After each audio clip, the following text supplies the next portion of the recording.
Welcome to everybody. So great to see you here. Welcome to Siyum Masechet Zevachim, a huge accomplishment for everybody here. Even for those who maybe haven't yet finished, it's a huge accomplishment to be learning Masechet Zevachim. Our Siyum of Zevachim is sponsored by the Schuster family in loving memory of Mrs. Molly Rotman, Malka Bat Yisrael, aunt of Ozer Schuster, mother of Yisrael Rotman, and mother-in-law of Masha Rotman. She loved Torah and mitzvot and loved the company of those dedicated to Torah and mitzvot. We're excited to see you all here. Our order of events are we're going to learn the last daf together. We're going to do the siyum together. We're going to then begin Masechet Menachot very briefly. Then we're going to have a special shir from Dr. Malka Sinkovich on Jewish attitudes towards the Jerusalem Temple in antiquity. And then we're going to have insights from Natalie Taylor, one of our learners. And we're going to finish with our tefillot at the end. So we're going to get started. This has really been a journey, a big journey, this Masechet, and really, really not simple. So again, Yasher Koach to everybody who made it through, and to those who are even just partway through, and also to those who are just coming to join us for the Siyum. So with that, we're going to get started and learn our last daf. We're starting from the very last words of Daf Kuf Yud Tet Amud Bet by Rabbi Zeira. So Rabbi Zeira asked the question, and we're in the middle for anyone who's kind of coming in and hasn't been with us until now. We had a long Masechet talking about all the sacrifices and the way it's done and where to bring them and what time and all the specific details of all the sacrifices. And we're ending right now in a very interesting place where we're talking all of a sudden about a time when you didn't have to go to the temple. You could bring offerings wherever you wanted. And it's called a bama ktana, where you can just bring it on your rooftop if you wanted and offer a sacrifice. And it's all of a sudden, it's a very different type of offering. And what they're trying to analyze in the end of this Masechet is what are the differences between bringing a sacrifice on a private altar or bringing a sacrifice together with, in the main central place. So Rabbi Zeira asked this question, and we kind of ended our previous daf, which we learned this morning, with this idea about how much, we talked about in class today, which is how much, we started with how much our thoughts are important, and we're ending with also a case where I have a thought that I'm going to bring this on a bama ktana, on my own private altar, and then in the end it gets into somehow into the temple, or the Mishkan at that point actually, and the question is, what's the situation? So we saw some different opinions. So now Rabbi Zeira has a follow-up question, or another question. Ola bamat yachid. We now take an ola, which was designated for the bamat yachid, for this individual altar. Shechnisa lifnim. And then it got brought inside. And then we're going to see, v'hotzia lachutz, and then it got taken outside. Now, obviously, we can't be talking about a live animal, and we should know this by now, because we've already learned that live animals that go in the temple and go out of the temple, right? You can imagine there were a lot of animals around the temple. If they go in, they go out. There's no disqualification of having left at all. There's no issue with having left. That's not an issue. Only once they're slaughtered. So the assumption here is that we're talking about an animal that was actually slaughtered on a private altar. Not just that it was designated to be for a private altar, it was also slaughtered on the private altar. Then it gets taken inside to the Mishkan, where the main central altar is. And then it gets taken outside. So the big question is, mi'amrinan, do we say, kevanda ayla kalta lamachitzta? Since it already went inside, it becomes absorbed by the mechitzot. Okay, we've talked a lot, and we're even going to compare this very soon, about the mizbeach. Remember, we had a lot of sugyot about if it already goes on the altar, it's not supposed to, but if it goes there, well, then it's already kind of accepted by the altar. And once it's accepted by the altar, well, it was accepted by the altar, and we leave it there. So here we have a case, and we want to know, was this accepted by the walls of the tabernacle? It went into this Mishkan, into the tabernacle, even though it was designated for outside, it was slaughtered outside, but now it went inside. Maybe it's now it's there. And now it has to be brought with all the rules of the inside and brought inside. So do we say that the mechitza kind of absorbed it? Oh, dilma kevan hadar hadar. Or wait, but it already left. So it went in, it went out, it's already out. So maybe it really wasn't absorbed by the walls of the tabernacle, and therefore we say, oh, it's out. And now you can just take it to your own private altar and do it with all the rules there, which are obviously much less strict. So now the Gemara answers to Rabbi Zeira's question. Why are you asking this question? Isn't this the same as the machlokes Rabbi and Rav Yosef. Ditnan, as it says in the Mishnah, Kodesh sheshachatam b'darom mo'alim behem.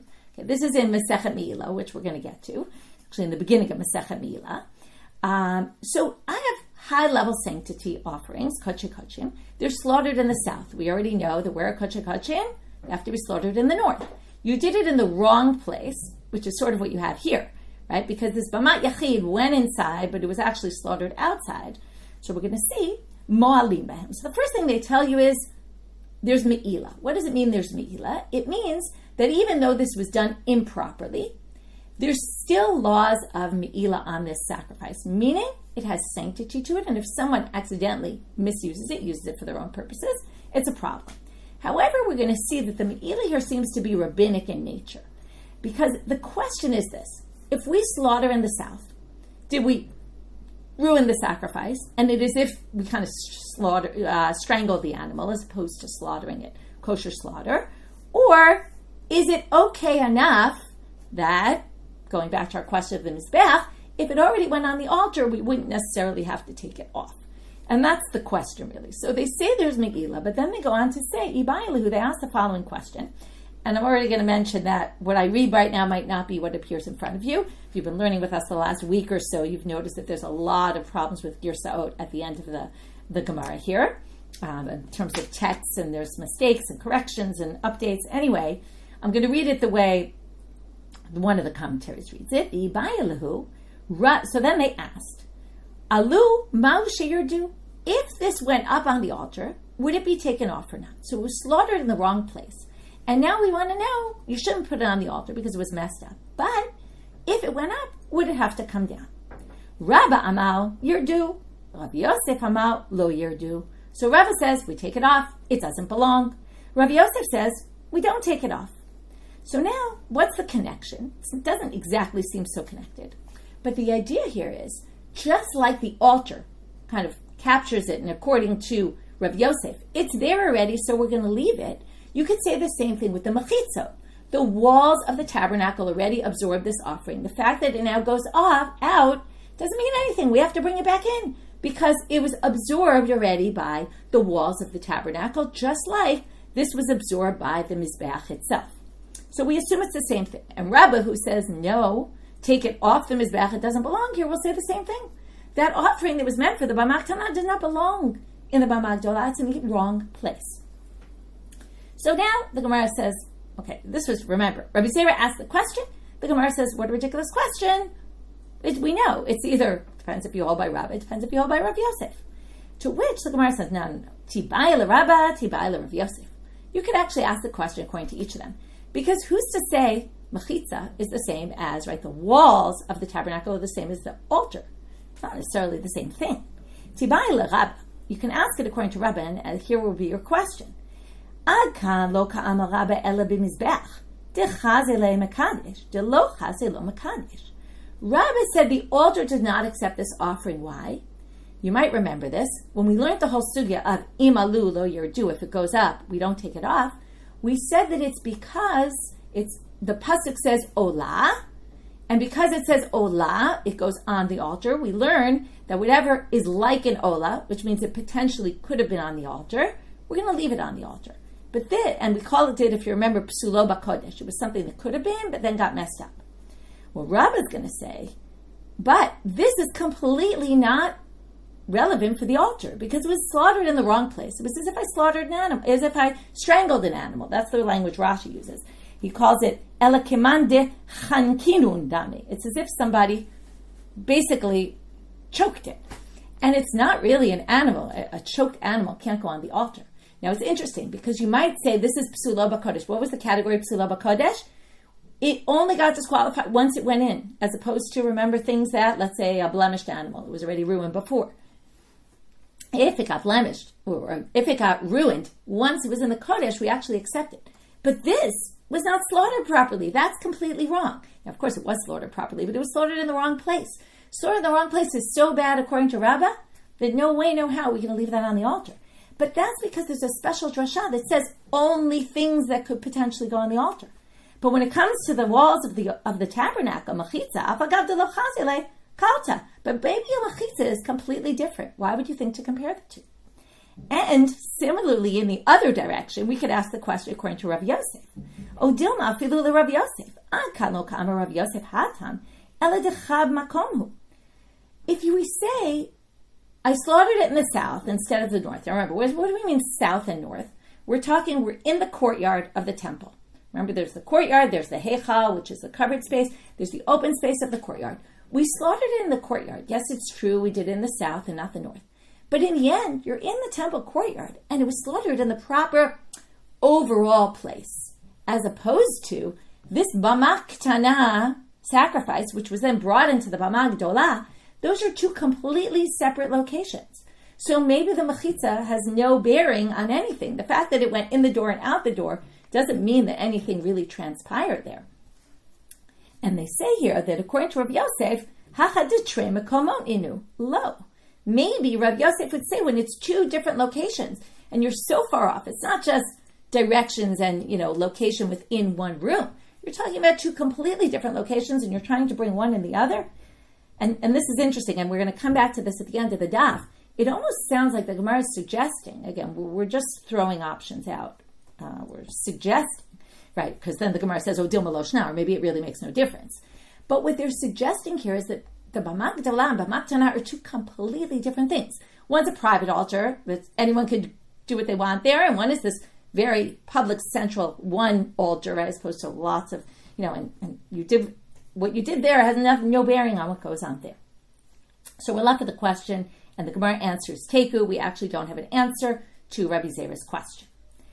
Now the Gemara says, Milta de pshita le Rabba b'chagis, or Rav Yosef b'chagis. Now, there was something that was very clear to Rabbi and Rav Yosef, right? The question we asked was kind of a follow-up. What would they each say there?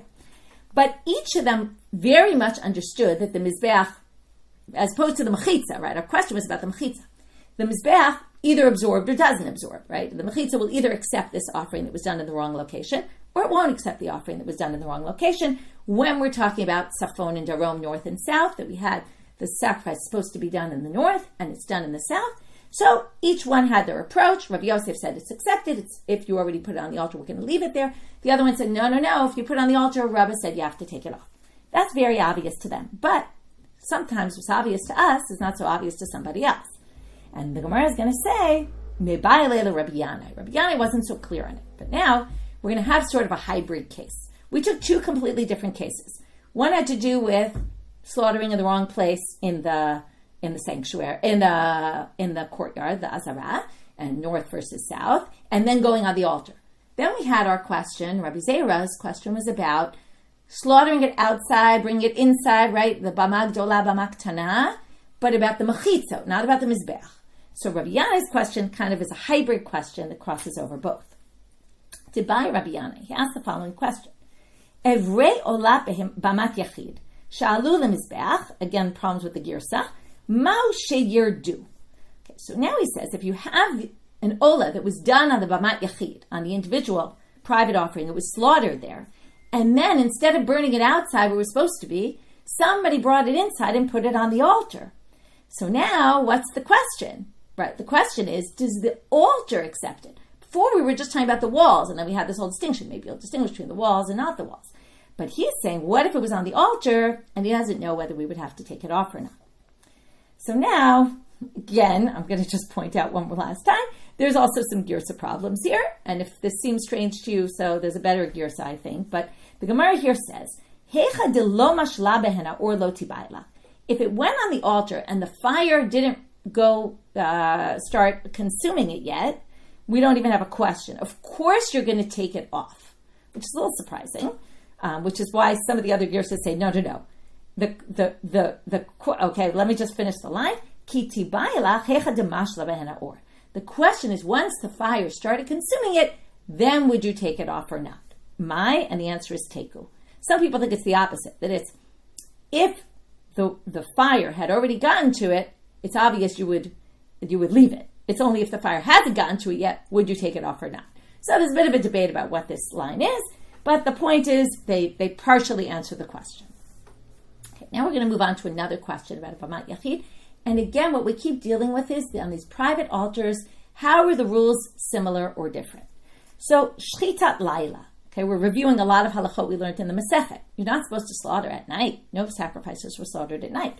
What if you do it on a private altar, right? Well, again, once you're going private, maybe it could be completely spontaneous. We don't need all those rules that we had for all the other ones. So Rav and Shmuel, machloket between some of our favorites, Rav and Shmuel, chad amar kshera, chad amar psula. By the way, notice his language. Kshera means it's accepted. It doesn't necessarily mean you should do this. But if you did it, it's accepted. And one said, no, it's disqualified. V'kami palge b'Rabbi Elazar. Their actual machloket is based on Rabbi Elazar. To Rabbi Elazar Ramek Kraya Hadadi. He brought two psukim that contradict each other. K'tiv, okay, we're now going into Shmuel Aleph. If you want to read the background story, you can go back into Shmuel Aleph chapter 14. There was a battle with the Philistines. You might remember this famous story. The part that I think is more memorable is not the part they bring here, but it's when Shaul told everyone don't eat, and they were all very tired, and Yonatan eats the honey, and then they said, what'd you do? Your father said not to. He said, I didn't hear my father say that. Anyway, then it says, Vayomer bagadatim, golu elai hayom evin gdola. So what happens is the people then eat, they slaughter animals, and then it says that they ate the blood. It's unclear what exactly happened here, but it says, Shaul says, you rebelled against me. Golu elai hayom evin gdola. Bring a big stone today. Uktiv vayomer Shaul, and then it says, and he told them, Putzu ba'am va'amaltem lem hagishu elai ish sharo v'ish seyoho. Seyoho, or it's hard to pronounce that word, but it means everyone their their sheep or a goat. Ushchatitem bezeh v'achaltem v'lo tefteu laHashem le'echol aladam. Slaughter them and eat them. It sounds like what he's telling everyone is bring them, offer them as sacrifices to God. V'achaltem, and you'll eat them v'lo tefteu laHashem le'echol aladam. And then you'll be able to slaughter them and eat them, and you won't be sinning to God by eating it with the blood. Okay, the question is, what does it mean they ate with the blood? Some people think it means they didn't sprinkle the blood on the altar. They kind of brought sacrifices without doing the blood, which we know is the main part of the sacrifice. Or they were eating it with the blood because they slaughtered it and kind of the animal sat in its blood. Unclear exactly. So then he says, do it properly. And then he says, and everybody will bring their shore in their hands tonight, and they will slaughter them. Okay, so something's very strange in this pasuk. The first pasuk basically says, do it during the day. And the next pasuk says, do it at night. So how do we resolve this contradiction? And now we're going to see that the way to resolve this contradiction, there's going to be two methods. And one is going to lead us to say that doing in a bamat yachid is kshera. And one is going to lead us to saying it's psula. And that's going to be the basis of machloket Rav and Shmuel. So Mar Mishane, one holds kam bechulin, kam bekochim. Shaul basically told them two things. We want you to bring sacrifice, and then you can slaughter the animals. So yeah, you want to slaughter the animals at night? Go for it. That's for your own sake. For the sacrifice, of course you can't do it at night. And the assumption is that this was in a bamat yachid. It was a private altar. And therefore, what do you see? That private altars can only be done during the day. And that's the one who said it's psula. Umar Mashane, the other one says, kam bekoche bama gdola v'kam bekoche bama ktana. That Shaul was telling them, some you could bring in the central altar, and that has to be done during the day, and some you could bring on the private altars, and those could be done at night. And then that would lead us to say, obviously you can do the bamot, you can slaughter the animals for the bamot on the private altars at night. Okay, Itmar, another machloket. We have a lot of debates here about what was going on in these bamat yachid. Ola bamat yachid, Rav Amar. Okay, you can imagine, by the way, maybe it's a valid point to make here. Why were there so many debates about this? Because they're talking about something that happened so long ago. I mean, maybe this isn't the best answer, but you could say that it happened so long ago in history that they weren't doing this for so many years. You're talking way back in Novin Givon's time, in Gilgal, right? They were so far away from the reality, although maybe that's not the best excuse because they have lots of debates about other things that are also going on in their time. But I think it's a possible reason here why they don't know really what went on. Especially now we're going to go all the way back to the desert. This is something we saw before, but now we're seeing it in the name of Rav and Rabbi Yochanan. Rabbi Yochanan amar tu'unav shefen nituach. These are things that you do with the korban ola. You cut it up into pieces. Right, first you take off the hide, and then you cut it up into pieces. So, did you need to do that on the bamat yachid, on the private ones, or not? Well, it really depends on what. They have this argument based on what Rabbi Yossi Aglili says. Tanya Rabbi Yossi Aglili Omer. Ola sheklivu Yisrael bamidbar. Remember we had this whole thing? When they did it in the desert, and when they say the desert, what do they mean here? Before the Torah was given. So when they do it in the desert, before the Torah was given, ein tu'unav shefen nituach. Didn't need have shefen nituach. She'en of shevet nituach ela me'ol mo'eh va'elach. Remember we saw this machlokah Rabbi Yishmael, Rabbi Akiva about this. Only once they got the Torah and the Mishkan was put up, only once there's a Mishkan, then they need to have shevet nituach. Umar savar me'ol, and then what? Well, we're basically going to call the time before Matan Torah is like private altars. So when, let's say, they got to Gilgal or they got to Novin Giv'on and private altars were permitted, well, you didn't need to have shevet nituach because that's not the way they did it before the Mishkan existed. Mar savar me'ol me'elach lo shna b'ma gdola v'lo shna b'ma ktana. No, it's true they didn't have shevet nituach before the Torah was given, but once the Torah was given, the commandment was, and this goes back to our debate that we've been debating this whole class, which is how similar is the b'ma ktana going to be to the b'ma gdola? Once they got the rule, well, do we have to do it the way we do it in the central place, or is it going to differ? So the second opinion is no, it's true before they got the Torah or before the Mishkan was set up, they didn't have to do it. But now that they got the Mishkan, and now the rules all change for everything, even for the private ones. Tanya Kabatei to Rabbi Yochanan. We're now going to bring support for Rabbi Yochanan, who says you actually need to do it the same way it's done on the big altar. Dvarim shebein b'ma gdola leb'ma ktana. Here are the differences between them.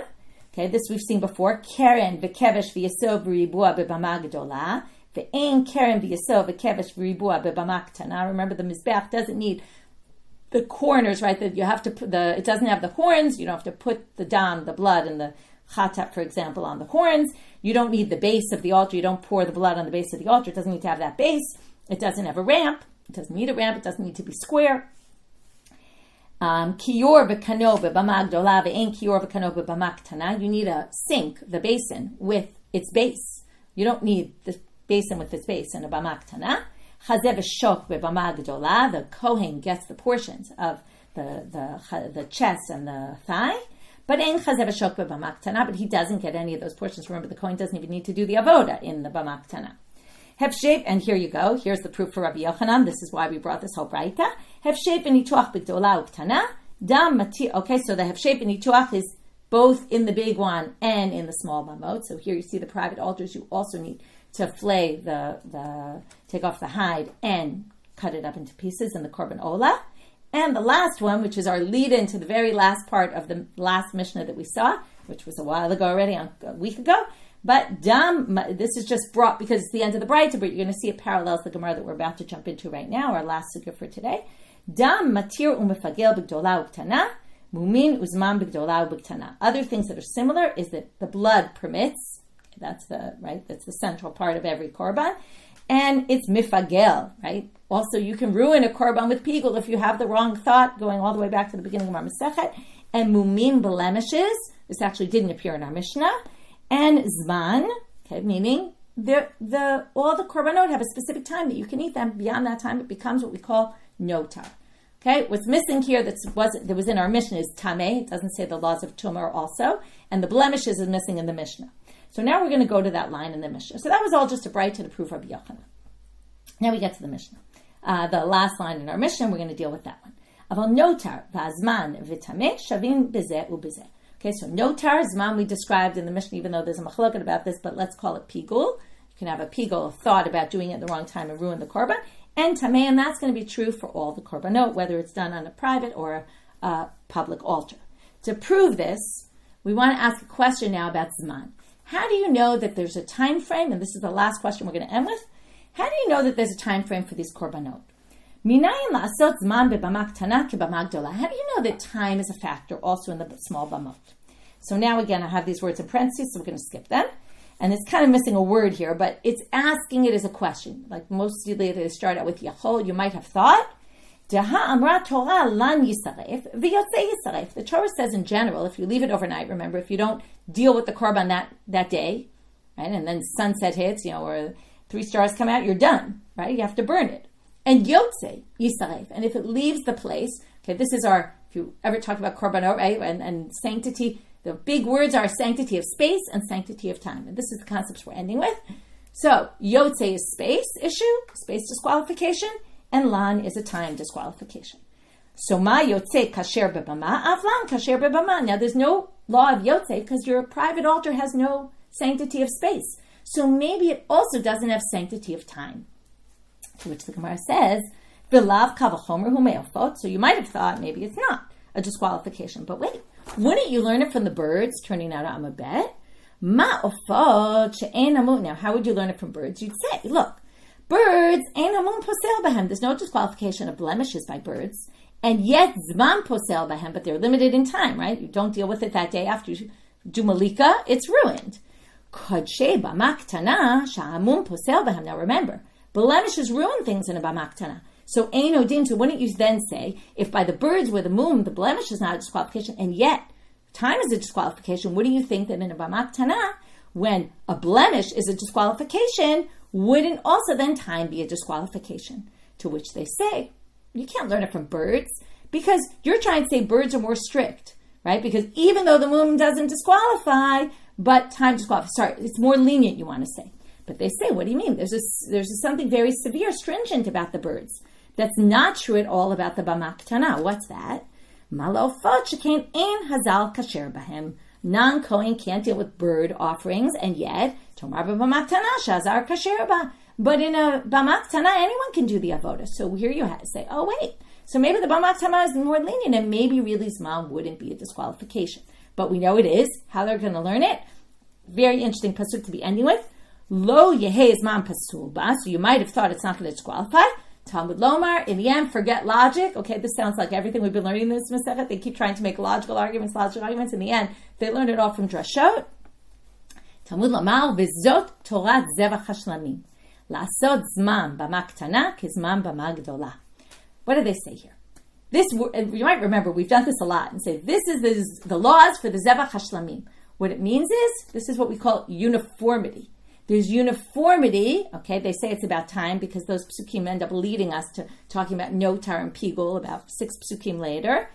But the zman is going to be relevant for all Zevach Shlamim, whether they're brought on a small altar, whether they're brought on a large altar. Now, why is this interesting? Well, I think this is very interesting for many reasons.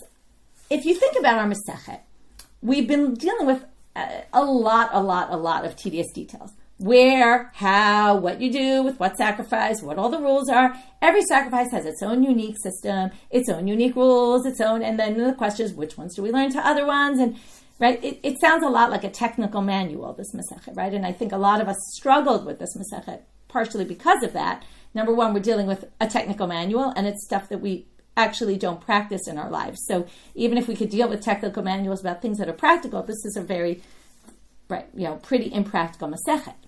But in the end, the Masechet ends with this concept of uniformity.